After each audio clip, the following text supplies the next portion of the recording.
Ba ADUM TV so Adum TV so bejo dwumadi esu dia o kensi un sempai sa kena no pensu ja medinde Enoch Kwasi Walanyo Wallace agudie catch back pe the only nomenclature the professor's degree in sports the Al Regina Wallace the nation's presenter and mesin kunya na me kono kwanten coordinates mawdo saka ena no pensu bi e Ghana agudim ejao catch the busuanfo na fofo oyere oma wo fasefo na nanam okunumo ena opranfo ina se prof nyaba ye den komo no so 18 ba hye so mam se na no pedie e Richoku bo mode ada son sabetia ka Richoku no obetimi din so hye anom ana fo obetimi din so ensunyu so etimi abo ye oketwa e wadantem anafi obodo no ho ansati bi ka bia etimi bo anore shi udi ne bo ama start udi ne right in a Ghanaian way Richoku e ho adanse anamede emawi ye kana na game park games nso e de chacha so kwetun san ba boys dia edi na nyasem ketwa kra bo de adasa do hu betun san gym anopa obetun san nya draw no e wo Adom TV so awia draw no esa ho na afi so nwumire so draw no esa ho nti draw no e ba mprensa 3 times when dia no pa betun de awia when dia awia so a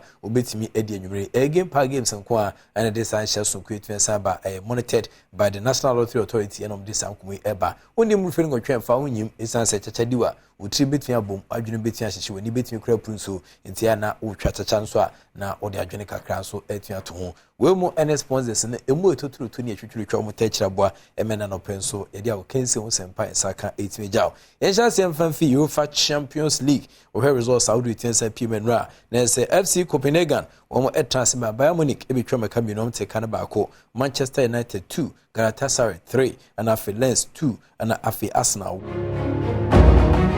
League and matches Saudi Arabia out of them na husunso so kakra no ana yepone edema but na nyame adoma matches na 18 out was be uninterrupted Atletico Madrid beton said for final na omashesi Saint-Etienne beton said for Lazio na for Borussia Dortmund AC Milan Edinburgh Newcastle United ne Paris Saint-Germain and for Red Star Belgrade and Young Boys Brescia RB Leipzig and Manchester City and Eddie Akensen ebetia pem so bibia metwema asempa 94.7 FM live commentary betia Sabrunte ya na we share tempa so best no Sumbrim die na live commentary no etwa gusi kama pa ewo asempa 94.7 FM so but quickly yensantin tom ewo Ghana League Club Association omo ne etwa ne tia friends Gaka omo ye welfare body of the football clubs ewo Ghana ha no na omo president and as chairman Ura Kujofia no odensem bi etua satudwa de afasena niema esi ekọ ewo dwumadia eno so eguso ekọ ewo Ghana akudiem no.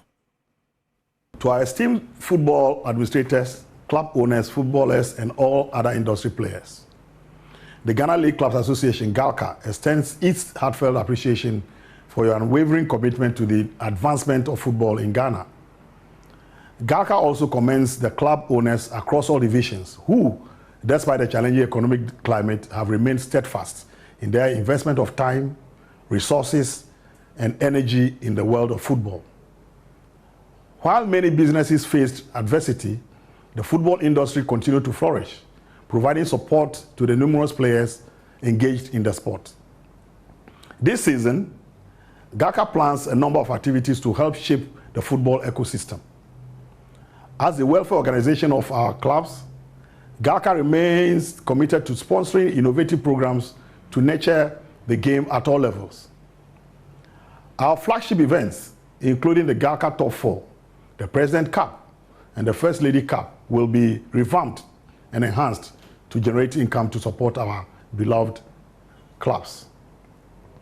This will take the shape of new formats to the competitions, plus great packages for all clubs and players participating in them. We are actively engaged in discussions with various stakeholders, corporate entities, and potential investors to provide their backing in this endeavor, and we are making inroads. In due course, GALCA will announce a strategic partnership to further strengthen our initiatives. Regarding the forthcoming GFA elections, GALCA extends best wishes to all candidates and calls for a fair and transparent electoral process to select leaders who will contribute to the growth of football in Ghana.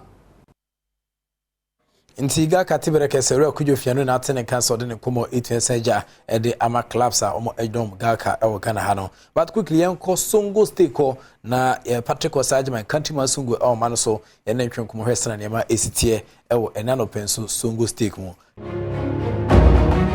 yewese yebetia sa akobio a but channel so ma me say dwumadi friends say Accra 2023 and as 2023 African Games no Ghana and AGSS so you beat yan Sasha Boa Emma Sanchez so kuno etia kuye me ne said the African Union Sports Air Council no my expresses satisfaction with the level of work so far Ghana etimi ya omo hwe anim se kwabiaso no e betimi e de host to ASI dwumedi no into delegation no e conduct an extensive tour e facilities no particularly omo Polygon Sports Complex so e we sene nema AC Koso omo ko Boteman Sports Complex so e we sene nema AC Koso ana afom gidi pass so far there about 87% air complete om gidi pass both projects no slated say beti hand over e de local organizing committee no busome December mu e wa afia mu. It's solely for infrastructure, the building of the facilities here, and then at Legon.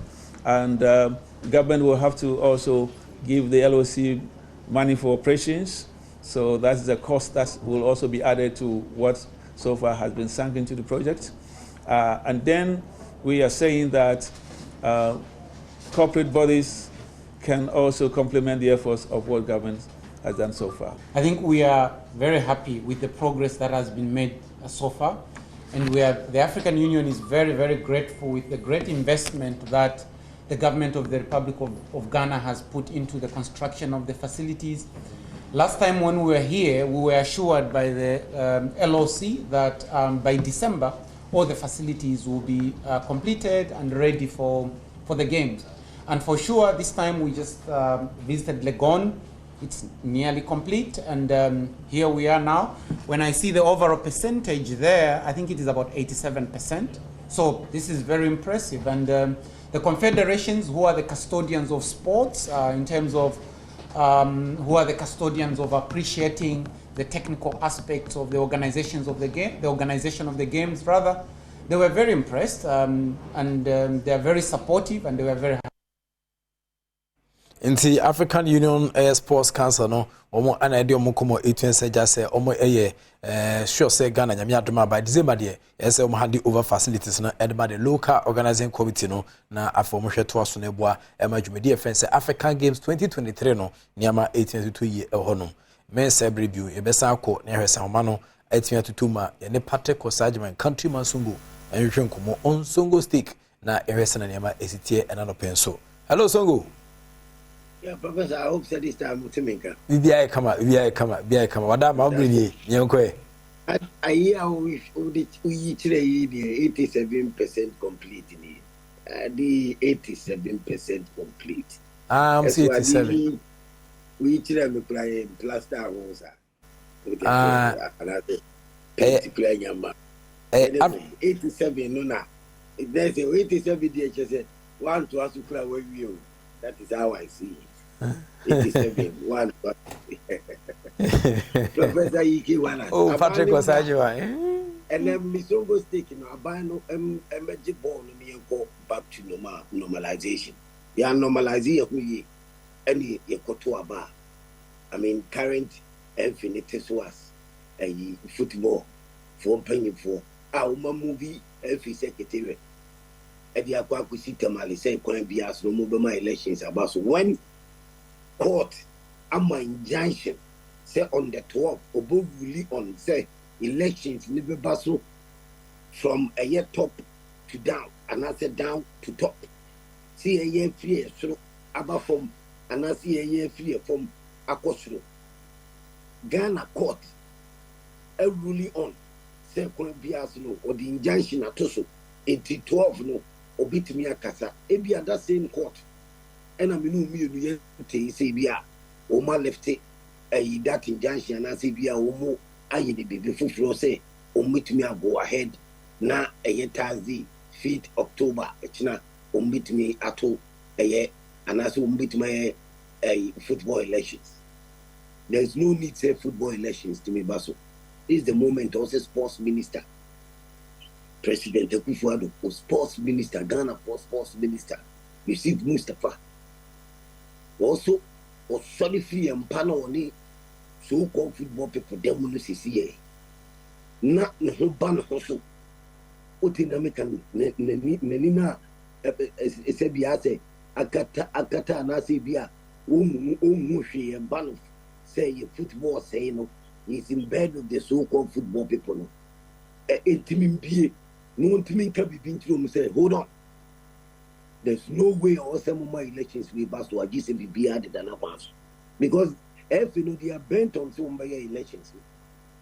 And it no must calf FIFA and who nipa ba and who nipa ba and who say injunctions war no more that's all. Omko, yes, I come and say they are corrupt people. Because injunction out that elections is so Ghana has said, not chinchina maba, some way FIFA or calf officials. What do you mean? Don't you respect the injunction? I hope so by now Omoko, because I mean there's court injunction on the 12th.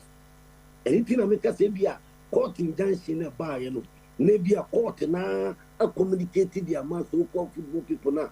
Me and who met in their elections no but yes also court ni chiwo contempt. Chiwo gum. Chiwo contempt if go ahead to do the elections. They have to respect the laws of the land. Also moves them now Ghana has it. For continuously be a elections now. That's what more Quine said. Ghana the over to me from Rana song will say my any opibia. President Kufuor, a football in Kuyi. But football elections or person Mokoy and person on a post. Elections are yet two. If you are about from your two president Libya, after will be a bit made to a tia, Nehundi Pepia, Nes will be a Tuma and Kofua or person who Mukuaya Juma. That's friends and chronics, family and friends.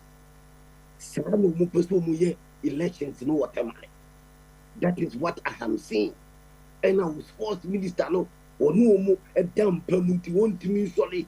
Enyame na ninti want me come to know and yet it is not right. It is President Kufuor way. Ghana for your football they say share your national teams blasters. Otena so AFCON you no mo Korea. Ba kukura ya se match ba kukura. Otena so as president World Cup omo be promise o say omo kojia ba omo Korea. AFCON you no mo promise o omo kojia ba omo Korea so called football omo the blasters ye. Blasters the omo the ye pa. FIFA ma 1.5 million. Says Kano for World Cup preparation. Omo chai edi omo preparation omo to mo dey. Omo we taxpayers money. Ghana they also have Emma sports minister, the pay so any finance minister. Omo koche di ene nema obia was say wa share blasters so as management member. Otiminya 13 billion old Ghana cedis each.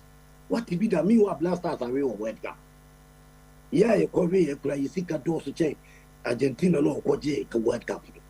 It take for the president or sports minister no and ne Ghana for soon. So a demonstration because for football. It also go back to normalization during football.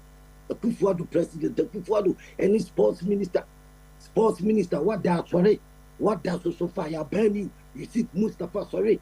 Na send your born is on we are paying you disqualify for you for Kuntuna Siako, Temale Aquako, your football election, we sports minister also yeah this sports national also sorry now 290 Okase no hold on na who say 14 dancing or Timunya Butre Namutu no ma ansana ya football elections. Yes, I need to be for Kuntuna Siako on the post because Omusu same conform umbetu yejina Omusu same conform contest Omusu so for the right way.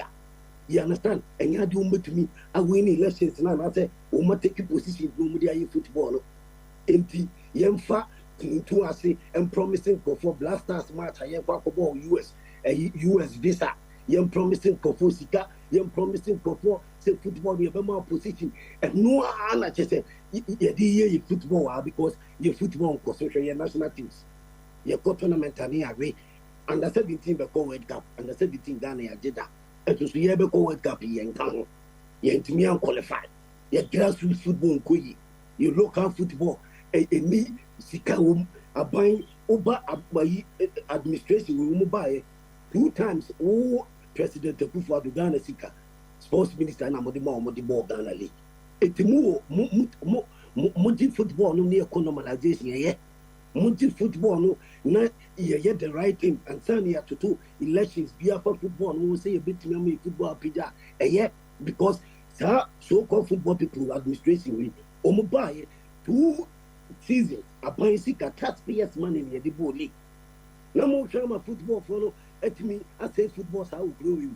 Say China court injunction or say men pene China ye court near Quack ye elections no ye movie every secretariat now at the court money because China ye pese ye how 1 p.m. you be sure 5 for fire. Not to us professor. Ana professor me boa. You fire now no. A fire now no. Me boa. I know no. Me to us 1 p.m. or 5 for fire we. I do TV. Near some perfect me to us. Ghana for nam na fire. Sports minister and wada or no can and a some normal win in a coso. Ball on some basa a coso in a sports minister or also even a year. More fire. Inti Patrick Osaji my countryman Songo ana otene ka ewo Songo stake say ohwese nyama ACL cost no dia abanje say the work normalization kwa ne dia normalization afi on manage football no cozy center wan tower dispute ho no ebetia resolve ansa na mepem no Ghana goodie na etia sa to aso ho no me de to aso bi on dia ma dia hye no so say takwan suem member of parliament Ura George Mriku Duka onso de nkomo akretia saba ne nkomo dia ba say go first Ghana decision am de terminate sponsorship a nenken kan be media sporting club no oni omo enya adwene. I'm urging other companies who are also in the region. Ghana Gas is there, Anglo Gold. Already Anglo Gold supported us with about $40,000, which the president has asked me to thank them. And also ask Goldfields to rescind their decision on the letter they wrote to us, indicating that they are unable to sponsor Mediama. That is very Inti Honorable George Mrekuduka and Atene Council in Como 18 Santujadia Fa a Goldfields phone crata which a Coma Mediama Sporting Club 1710 sponsorship package and the moment Omo Enyan to Asubuno or say Omo Esacro Majan Kibitia Bois Emma Ghana Goodie so 18 Tumpo. Wilson Majina na Media Nenso a Magukensia Mede Ebrono Ebitimi. Shandusman said Richo Ku who said to me can be a wetimi din so share abo betimi din so nyu so atuabo ye oketwa ye wadantem na afia obo de horman satimi kan reach okwa no show the boy e master to din right in the Ghanaian way afi game park games enso the chacha so nkonkura atuasa ba boys dia e di no anyasam ketwa crowd de twentwen so e bo mo de da so de ho betuasa gym oni mu firi gonjo e fa ho chim esanse ohwese ne ma esi ekoso chacha diwa wadwene ebetimi abo medusia na madawase ne mom sister Sandy be a guy in terms of entertainment here I used to be out of Robatwe. My maiden komo aimu ede aneba but before then no the health tidbits and ebebrew na also apomodon sem enso etimegine we did the prof Ike Wallace good catch back up the act of being a good guest is to not to say